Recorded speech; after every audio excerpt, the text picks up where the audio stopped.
إنا أعطيناك الكوثر فصل لربك وانحر إن شانئك قال النبي صلى الله عليه وسلم أكرم الناس أسقاهم. Wajah selalu kita sampaikan pada Allah Subhanahu wa Ta'ala, Tuhan yang telah memberikan kita yang nikmatnya kalau dihitung kita akan tertipu. Salah satunya antara banyaknya nikmat yaitu nikmat sehat, nikmat sempat, dan khususnya nikmat Islam, yang dengan nikmat itu semua kita bisa hadir di kelas yang mudah-mudahan kelas itu kelas yang barokah, kelas yang menjadi tempat sarana ilmu yang bisa bermanfaat bagi kita di masa depan kelak nanti. Amin amin ya Allah ya Rabbal alamin. Salawat wa salam selalu kita sampaikan pada junjungan alam Nabi akhir zaman yang tidak ada nabi setelah beliau, yaitu Habibana wa Nabiyyana Maulana Muhammad sallallahu alaihi wasallam. Yang saya hormati pimpinan Pondok Pesantren Hasni Hayat beserta keluarga, yaitu guru kita semua. Semoga Allah berikan kesehatan, panjang umur, dan keselamatan dunia dan akhirat. Dan yang saya hormati dan saya sayangi adik-adik kelas saya yang tampan-tampan, yang cantik-cantik semua. Yang mudah-mudahan selalu Allah berikan kesehatan, panjang umur, murah rezeki, dan selalu melancarkan dalam segala urusannya dan dilancarkan dalam menuntut ilmunya. Amin ya Allah ya Rabbal. Akhirnya kami di sini bersama teman-teman Amang yang kasih-kasih jauh-jauh dari Karawang, ada yang dari Sukabumi, dari Bekasi yang panas, atau khususnya itu kita semua dari Unsika di sini hadir untuk melaksanakan tugas dari dosen kami, yaitu dalam mata kuliah ulumul hadis. Apa sih tugasnya? Tugasnya PKM pengabdian kepada masyarakat. Dan bentuk PKM yang kami lakukan adalah untuk mengajar kepada kalian sedikitnya ilmu yang telah kami dapatkan dari perkuliahan selama beberapa bulan ini. Semoga dengan apa yang kami sampaikan kelak nanti bisa bermanfaat bagi kalian dan orang-orang lainnya. Amin ya Rabbal alamin. Jadi izinkan kami di sini untuk melaksanakan atau mengerjakan tugas yang diberikan oleh dosen kami, yaitu pengabdian kepada masyarakat, yaitu mengajar kepada kalian. Tolong diperhatikan saat nanti kakak-kakak yang kasih dia ngajar. Ya. Untuk kakak-kakaknya coba perkenalkan diri namanya satu-satu ke depan supaya adik-adiknya bisa kenal. Jangan cuma lihat muka itu siapa kakek-kakek, tapi kenal anak-anak. Ayo haraplah. Assalamualaikum warahmatullahi wabarakatuh. Waalaikumsalam warahmatullahi wabarakatuh. Ya, semoga perkenalkan nama saya Ahmad Budi Bahtiar. Saya asal dari Bekasi. Saya sekarang kuliah di Universitas Karawang. Perkenalkan nama saya Ahmad Budi Bahtiar. Saya dari Bekasi. Saya kuliah di Universitas Islam Bangsa di jurusan PAI.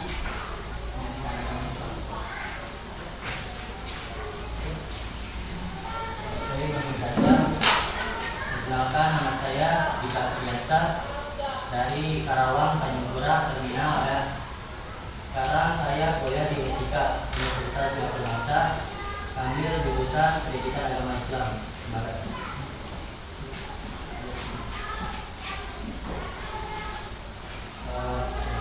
Assalamualaikum warahmatullahi wabarakatuh. Jadi perkenalkan diri, saya Dian Muhammad Dido. Saya asal dari Sukabumi ya, dari Sukabumi. Saya kuliah di Unsika, ngambil di Pendidikan Agama Islam. Izin memperkenalkan diri. Kenalkan, nama saya Muhammad Abdullah. Saya orang Karawang dari Prodi PAI Pendidikan Agama. Kita bakal mengenal orang-orang baru yang pengetahuannya pasti bakal berbeda dengan pengetahuan yang kita belajar di sekolah kita. Karena kita dia tahu orang yang masuk kuliah tersebut ke kampus pasti dari sekolah-sekolah lain, dan di sekolah-sekolah yang lain mereka belajar ilmu-ilmu yang berbeda-beda. Maksudnya misalkan ada yang dari kakak-kakak ini juga pesantren, calon-calon kiai, ada yang dari Manara, ini ada yang lama, ada yang dari Sukabumi bahkan jauh, dan ada yang dari pesantrennya juga di mana? Di Subang. Ada yang dari mana lagi ya kan?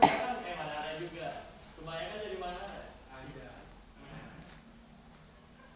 Dan dari situ kita bakal penasaran pada teman-teman baru kita tentang apa yang pernah diajarkan di sekolah mereka masing-masing. Nanti kita bakal dapat ilmu-ilmu baru dari teman-teman kita tersebut, pengetahuan baru, dan khususnya pastinya dari perkuliahan. Kuliah itu berbeda dengan sekolah. Kalau sekolah kita belajar masih pakai seragam kayak gini, kuliah mah bebas. Yang penting sopan. Ulah sok-sok tapi sopan. Kuliah itu pakainya bebas, tapi ulah sok-sok tapi kudu sopan.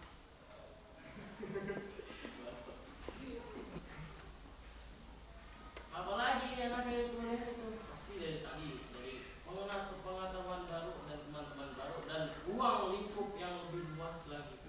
Kalau di sekolah apalagi di pesantren kita cuma terbatas, ruang lingkup kita cuma di pesantren saya di sini.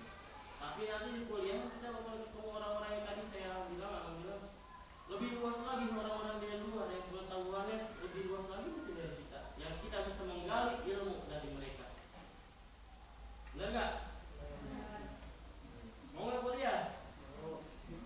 Dan difungsikan juga bukan cuma pendidikan agama Islam aja fakultasnya, tapi ada fakultas-fakultas yang lain seperti Fasilkom, seperti FKIP, dan banyak lagi.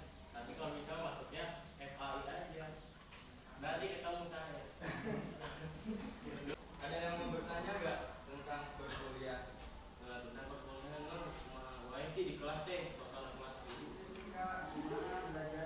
Nanya tuh. Biasanya perempuan lebih aktif. Nanya. Kalau nggak ada yang mau diabsen aja sambil perkenalan ya.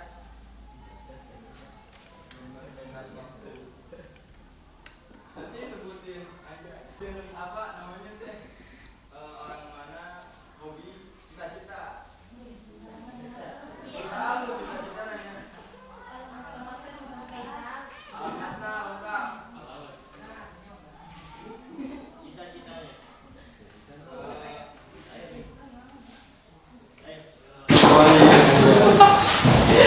Mkotibul Umam Dari Tegal Panjang. Hah? Tegal Panjang. Tegal Panjang.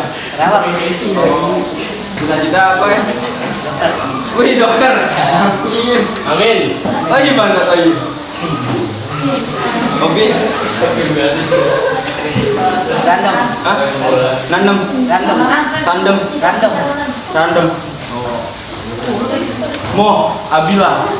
Mana? Mo Abila. Orang mana? Bekasinya banyak. Oh, Bang. Cita-citanya apa? Pilot. Oh, Insya Allah. Amin. Muhammad Ramdan. Orang mana? Karawang Sarjati. Mekarjati. Hobi. Cita-cita. TNI. Gilang Heriansyah. Orang mana? Hah? Selingkuh? Oh, tanya. Cita-cita apa? Main bola. Main jadi halanya. Buka palanya dong. Asep Sutisna dia. Orang mana? Hah? Cilempung. Oh, orangnya. Cita-cita jadi jaksa. jaksa. Masya Allah. Oke, nyandak fakultas hukum. Lala Rosilawati. Dari mana teh? Kebayuran ini ya, perbatasan. Cita-cita apa teh? Wih, jadinya. Olivia Sinta. Orang mana teh? Kebayuran. Sama teh. Saudara. Dengan kakak. Oh iya, ada orang Kebayuran juga tuh kakaknya. Cita-citanya apa teh? Guru. Sri Mulyanengsi. Mana? Ayo tuh. Orang mana? Orang mana? Gak usah malu. Ciranjang. Cilenjong. Sudah ditanya apaan? Cita-citanya di apaan? Pramugari. Memilikimu katanya. Wih. Kardia mana? Orang mana? Dengklok Sarua sama. Dengkloknya di mana? Hah? Kebakarin. Dan kebak ceper. Cita-citanya apa? Guru. Mantap. Uji Septiani. Mana? Oh, Puji. Orang mana? Mekar. Cita-citanya apaan teh? Weh, dulu, kalau dulu calon Ustazah. Montar Ahmad Sari. Orang mana? Hah? Cilendok. Cita-cita apaan teh? Guru. Coba calon guru ya. Saya orang kesaingan. Kata-kata di sini itu ada tugas dari dosen. Dari mata kuliah belum hadis. Nah, tugasnya itu kita observasi PKM, kemudian kepada masyarakat. Jadi ada yang ke masyarakat, ada yang ke sekolah gitu ya, banyak gitu. Jadi kita di sini mau mungkin sama-sama belajar kita juga, mau sedikit lah ini tentang hadis gitu yang sudah kita pelajari. Yang kita pelajari sekarang itu makna hadis dan sinonimnya. Lihat gak? Kalau nggak kesini aja. Iya, nggak kesini aja. Kesini aja. Ya udah, next. Definisi hadis. Hadis itu ada dua. Yang pertama ada hadis menurut bahasa sama hadis menurut istilah. Menurut bahasa berasal dari bahasa Arab, dari akar kata hadasa yang kudusan wahadasatan. Jadi mungkin kayak tasrif ya, tasrif pasti belajar lah teman-teman semua di sini belajar tasrif. Yang artinya itu baru, lunak, lembut, berita, perkataan. Gitu. Dan yang kedua itu ada hadis menurut istilah. Yang artinya itu hal-hal yang berasal dari Nabi Shallallahu Alaihi Wasallam, baik berupa perkataan, perbuatan, penerapan maupun sifat-sifat beliau, baik sifat fisik, moral maupun perilaku sebelum beliau menjadi Nabi maupun sesudahnya. Gitu. Ada yang mau ditanyain nggak tentang ini sebelum saya gitu ya? Next. Ada nggak? Tentang hadis menurut bahasa ini Enggak mungkin ya. Next. Jadi contoh hadis perkataan qauliyah. Rasulullah SAW bersabda, bareng-bareng ya. Untuk apa? Katanya itu. So, jadi 1, 2, 3. Man sarahu rizqahu domahu. Ayat artinya barang siapa yang senang diluaskan rezekinya dan dipanjangkan umurnya, maka disambunglah tali silaturahmi. Tuh. Yang kedua ada contoh hadis perbuatan, hadis fi'liyah. Lihat nggak? Baca bareng, 1, 2, 3. An Rasulullah sallallahu alaihi wasallam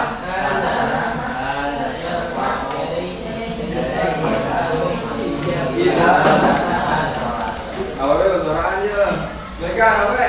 Bro, 1, 2, 3. Rasulullah sallallahu alaihi wasallam kana yarfa'u yadayhi Yang artinya sesungguhnya Rasulullah sallallahu alaihi mengangkat kedua tangannya sejajar dengan bahunya ketika ia membuka atau mengawali sholat. Itu dia. Mungkin dari AA akan dilanjutkan dengan abang-abang yang ada di sini. Melanjutkan ya. Jadi yang pertama kan ini contoh hadis perkataan ya. Jadi kan ini kan di sini juga diterangkan barang siapa yang senang diluaskan rezekinya dan dipanjangkan umurnya maka sambungan tali silaturahmi. Jadi ini yang mengatakan langsung Rasulullah gitu ya. Jadi hadisnya tuh dari perkataan Nabi ya. Dari perkataan Nabi jadi kan hadis ya. Itu hadis perkataan atau hadis kau ya. Terus yang kedua contoh hadis perbuatan ya. Sesungguhnya Rasulullah SAW mengangkatkan kedua tangannya sejajar dengan bahu ketika membuka atau mengawali sholat ya. Jadi kan ini nggak diucapkan, tapi Rasulullah mencontohkan gitu ya, mencontohkan bahwasanya ketika Rasulullah mengangkat tangan ketika mau membuka sholat ya, membuka sholat. Jadi ini contohnya contoh hadis dari contoh hadis perbuatan atau disebut hadis ya. Jadi itu yang pertama langsung diucapkan oleh Rasulullah, jadi disebutnya hadis qauliyah. Yang kedua dari perbuatan Rasulullah, jadi disebutnya hadis fi'liyah. Terus yang ketiga itu contoh hadis, yaitu contoh hadis persetujuan atau disebutnya hadis takriri ya. Yaitu pertama dari Khalid bin dari Khalid bin Al-Walid bahwasanya dia dan Nabi berkunjung ke rumah Maimunah, lalu disuguhi makanan daging atau dog sejenis kadar besar ya pokoknya. Rasulullah mengulurkan tangannya untuk mengambil. Sebagian wanita yang melihat berkata, beritahu Rasulullah apa makanan tersebut. Maka para sahabat berkata, itu daging dog ya Rasulullah. Ketika Rasulullah menarik tangannya, maka aku Khalid bertanya, apakah itu haram ya Rasulullah? Rasulullah menjawab, tidak, akan tetapi makanan itu tidak ada di tempatku. Oleh sebab itu aku menghindarinya. Khalid berkata, lalu aku mengambil dan memakannya sementara Rasulullah melihat. Jadi hadis takriri teh hadis yang Rasulullah hanya menyetujuinya gitu. Di sini kan Rasulullah berkunjung ke rumah temannya, rumah sahabat, lalu disuguhi makanan kadal gitu ya. Kan di situ teh Rasulullah mau makan, tapi kan kalau kita kan belum biasa ya makan kadal, gimana tuh? Lihat dong, sejenis kadal besar. Jadi Rasulullah tuh bukannya haram gitu ya, tapi karena tidak biasa, jadi Rasulullah tidak memakan daging itu ya.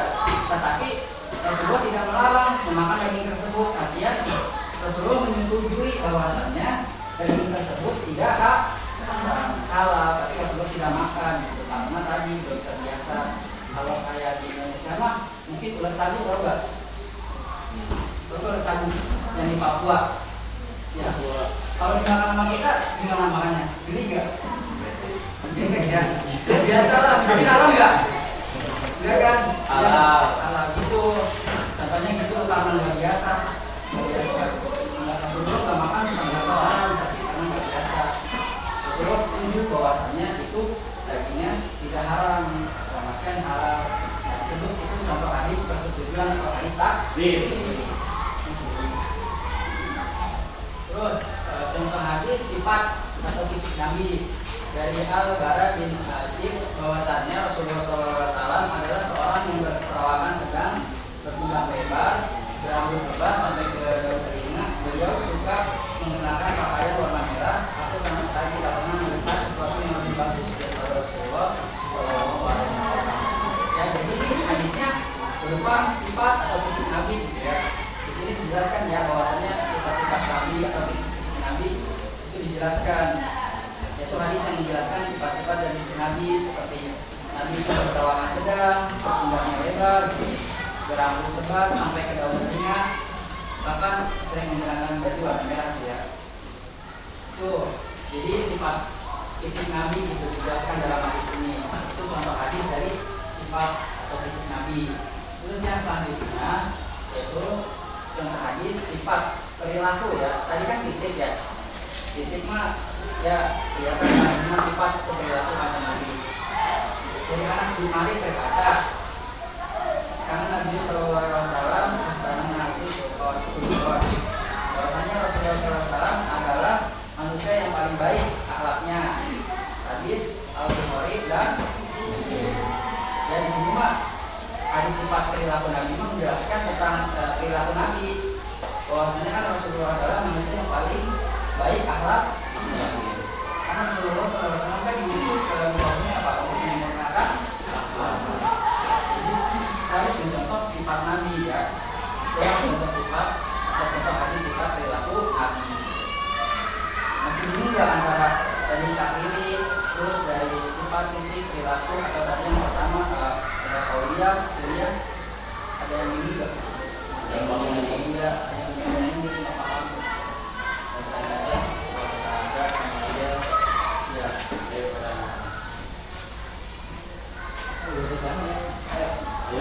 saja. Bertanya juga. Jadi kita bahas tentang pengertian hadis. Ini bertanya apa itu? Kali belum paham. Jangan sampai keluar dari sini cuma walking doang tapi nggak dapat apa. Jadi kita jangan selalu bertanya suka tinggal. Ada nggak? Nah, apa? Itu saya nanti yang sebelah. Serius. Sebelah hadis. Sebelah sih. Kalau ini tuh bagian yang jadi bagiannya tadi yang pertama itu kuliah apa kuliah kedua kuliah bahkan terus yang ketiga tadi apa materi apa materi tujuan asal dari sebuah Nabi ya terus yang keempat fisik Nabi yang kelima Nabi itu ya hadis Nabi itu diambil dari lima itu ya, dari lima bagian tadi itu semua hadis Nabi gitu.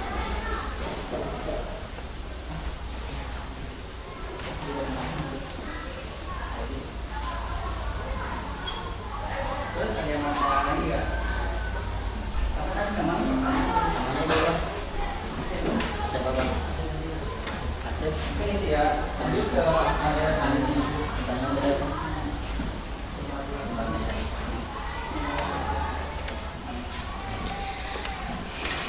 Mungkin ke materi selanjutnya ya tentang sinonim hadis. Sinonim hadis yaitu sinonim itu Persamaan. ya yang dijelaskan oleh saudara Faisal. Bismillahirrahmanirrahim. Sekarang kita masuk karena materi sinonim hadis. Kita mendengar kata sinonim itu biasanya di pelajaran bahasa Indonesia. Apa sinonim artinya? Persamaan kak. Jadi di sini dijelaskan sinonim hadis berarti persamaan hadis. Apa saja pertama hadis yaitu pertama sunnah, sunnah juga hadis. Ada khobar, khobar juga hadis. Dan ada asal, asal juga hadis. Ingat persinoniman hadis itu ada tiga. Apa aja sih? Yang pertama sun, yang kedua khobar, tiga asal. Ini semua adalah sinonim hadis. Pertama kita membahas tentang sinonim hadis yang pertama yang tadi apa? Sunnah. Apa? Bareng-bareng apa? Sunnah terbagi atas dua bagian penjelasannya. Pertama ada penjelasan secara bahasa, ada penjelasan secara istilah. Pertama kita harus menjelaskan yang pertama bahasa. Di sini tercatat banyak pendapat-pendapat ulama mengenai sinonim hadis yang pertama yaitu sunnah, Pertama, sunnah itu dalam bahasa diartikan perjalanan yang diikuti atau bahasa Arabnya as-siyaratul mutba'ah. Apa tadi yang pertama? Perjalanan yang diikuti dalam bahasa Arabnya as-siyaratul mutba'ah. Nomor kedua diartikan juga sunnah itu dalam bahasa adalah tradisi atau kebiasaan yang berjalan secara terus-menerus, yaitu al-adatul mustamirah. Jadi adat atau kebiasaan yang dilakukan oleh Nabi Muhammad SAW. Dan menurut istilah yang kedua, ternyata menurut bahasa satu saja. Menurut istilah ternyata di sini banyak pendapat ulama-ulama. Ada ulama ahli hadis mengeluarkan pendapatnya, ada ulama fikih mengeluarkan pendapatnya, ada ulama usul fikih mengeluarkan pendapatnya, dan yang terakhir ada ulama mau'idhah yang mengeluarkan pendapatnya tentang apa itu sunnah. Yang pertama adalah sunnah beristilah menurut ulama ahli hadis. Berarti ini ulama ahli tentang hadis, jago dengan hadisnya. Apa makna hadis menurut ulama ahli hadis? Yaitu makna sunnah sama dengan hadis. Yang tadi kita pelajari di awal, apa sih hadis? Itu sama maknanya sama sunnah. Sunnah maknanya sama dengan hadis yang tadi pengertiannya. Yang kedua menurut ulama ahli fikih atau ulama fikih, yaitu sunnah adalah sifat syara yang menuntut pekerjaan tetapi tidak wajib dan tidak disiksa bagi yang meninggalkannya. Pelanggarannya namanya pelanggaran sunnah. Pelanggaran sunnah yang tahu? Nah, jangan pasir deh. Pelanggaran sunnah yang tahu? Ya, pada intinya sunnah adalah hukum syara. Apa hukum syara? Hukum agama. Salah satunya adalah sunnah, dan sunnah adalah perkara yang apabila dilakukan berpahala dan apabila tidak dilaksanakan juga tidak akan berbuah dosa. Yang selanjutnya adalah menurut ulama usul fikih yang lebih mendalam lagi penjelasannya. Menurut ulama usul fikih, hadis adalah sunnah adalah ialah segala sesuatu yang diriwayatkan dari Nabi Sallallahu Alaihi Wasallam yang bukan Al-Quran, baik berupa segala perkataan, perbuatan, dan pengakuan yang patut dijadikan dalil hukum syara hukum agama. Jadi menurut ulama usul fikih itu semua yang ngaranna sunnah, yang namanya sunnah itu adanya datangnya dari dirinya Nabi Muhammad Sallallahu Alaihi Wasallam. Apabila dia nanya sunnah itu apa, sunnah ini kata ulama usul fikih adalah segala sesuatu yang berasal dari dirinya Nabi Muhammad Sallallahu Alaihi Wasallam, baik berupa perkataannya yang tadi telah dijelaskan hadis mulia, baik berupa perbuatannya, tadi ada hadis fi'liyah, dan pengakuan yang patut dijadikan dalam hukum syara. Semua hadis itu patut dijadikan dalam hukum syara. Tapi di hadis juga nanti ada pembahasannya. Di pertemuan depan ada hadis yang sahih. Dan yang selanjutnya adalah menurut ulama mau'idhah, sunnah adalah lawan dari bid'ah. No, ada yang tahu nggak bid'ah apa? Beda, ada yang tahu nggak? Beda. Tahu menang bala-bala. Yang tahu menang bala-bala? Katolik. Bid'ah. Orang-orang zaman sekarang itu banyak yang mengatasnamakan bid'ah. Kata bid'ah itu sering keluar dalam dalil-dalil orang zaman sekarang. Maulid bid'ah, tahlilan bid'ah. Kata orang-orang Wahabi zaman sekarang kebanyakan. Padahal kata ulama-ulama bid'ah itu bukan hanya bid'ah dolalah, bid'ah yang sesat, tapi bid'ah juga ada yang bid'ah hasanah. Salah satunya Maulid Nabi. Maulid Nabi emang dolalah, sesat enggak? Ente. Berarti Maulid Nabi adalah bid'ah hasanah yang baik. Kenapa Maulid Nabi bid'ah hasanah? Karena di dalam Nabi emang kagak ada Maulid, tapi Maulid Nabi itu bid'ah hasanah karena di dalamnya kita membaca Al-Quran, mendengarkan Al-Quran, membaca sholawat, mengaji karena ada kiai yang berceramah, dan lain-lainnya, segala tentang agama di dalam maulid tersebut. Semuanya itu berbau tentang hal-hal yang dianjurkan dalam agama. Emang mengaji nggak wajib? Mengaji hukumnya wajib dalam maulid ada pengajian. Membaca Al-Quran wajib tidak? Wajib di maulid ada. Membaca sholawat. Membaca sholawat dianjurkan, bahkan sholawat adalah amalan yang tidak akan tertolak. Sholawat itu di maulid ada pembacaan sholawat. Lanjut selanjutnya. Bisa dilanjutkan dengan hari ini.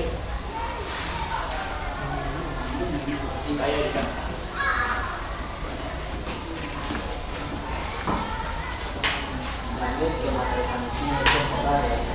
Ini udah ya, ada definisi dan contohnya.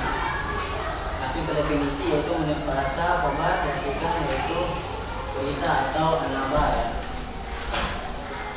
Dan di sini juga ada menurut istilahnya. Dengan istilah muhaditsin khobar adalah Maja'a anin nabiyyi wa ghairihi min ashabihi aw tabi'ina aw tabi'ina aw man yang artinya sesuatu yang datang dari Nabi dan yang lain seperti para sahabat, tabi'in, pengikut tabi'in atau orang-orang setelahnya.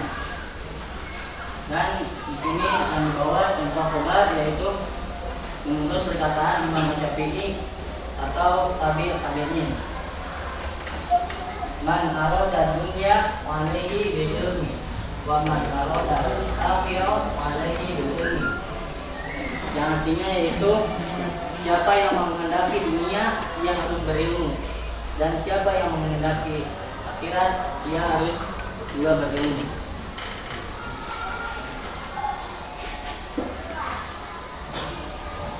Lanjut ke asar.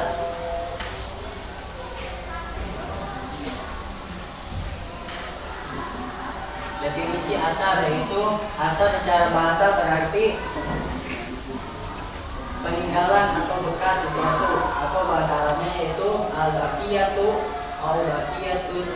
al-baqiyatun syai'in, atau juga disebut al-manqulu, artinya yang dipindahkan dari Nabi.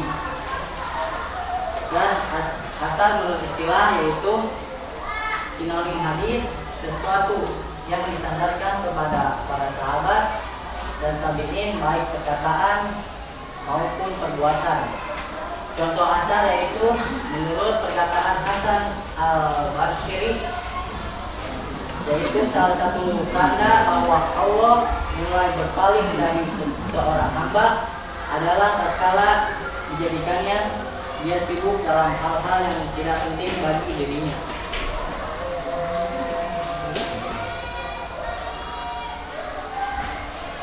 Nah, ini rangkuman dari yang tadi ya, sinonim hadis dan sinonimnya di sandaran aspek. Hadis itu sandaran dari Nabi dan aspeknya itu perkataan, perbuatan, persetujuan dan sifat. Yang kedua itu sunnah, sandarannya Nabi dan para sahabat, aspeknya perbuatan. Dan khobar, yang ketiga khobar, sandarannya Nabi dan lainnya, atau disebut tabi'in dan pengikutnya itu. Aspeknya perkataan dan perbuatan. Asar sandarannya sahabat dan tabi'in, dan aspeknya itu perkataan dan perbuatan. Dapat dipahami penjelasan dari awal sampai sudah rangkuman ini? Bisa? Insya Allah. Teman-teman, Sebelumnya ada yang mau tanya juga. ada yang mau bertanya sebelum ayo. Apa yang dimaksud muhaddisin? Muhaddisin haddasa yuhaddisu hudusan.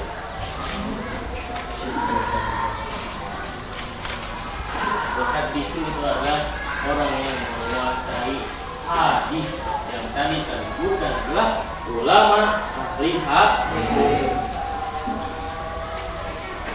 Pentingnya kita belajar hadis. Kenapa kita penting belajar hadis? Kenapa? Kenapa? Coba ada yang tahu pentingnya kita belajar hadis? Kenapa? Kenapa? Nah, Noro.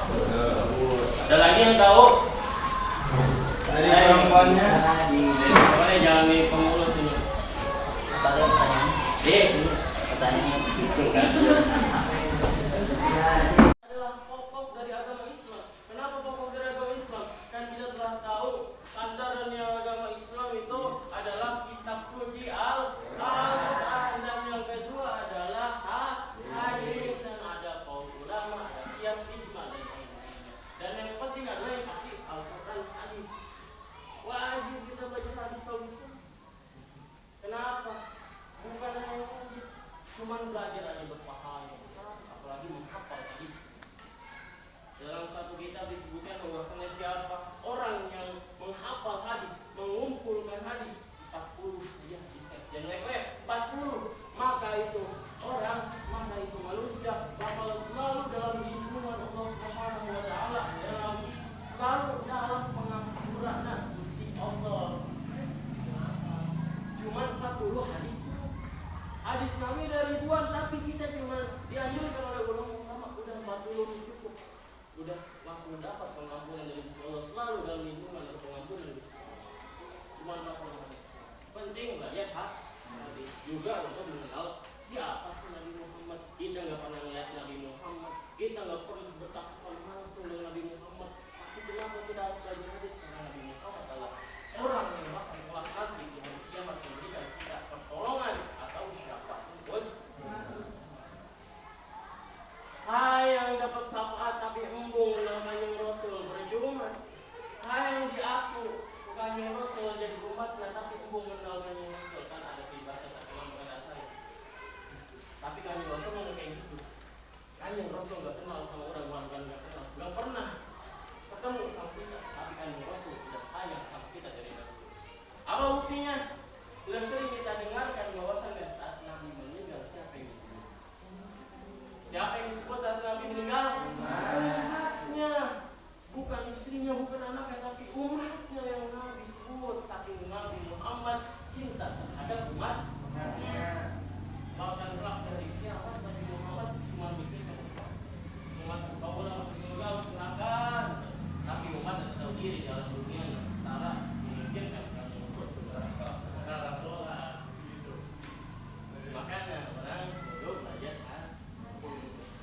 supaya diaku jadi umatnya kanjeng Nabi Muhammad sallallahu alaihi wasallam. Ya mungkin itu ya, kenapa kita harus pentingnya mempelajari al-hadis gitu ya. Mungkin kesimpulan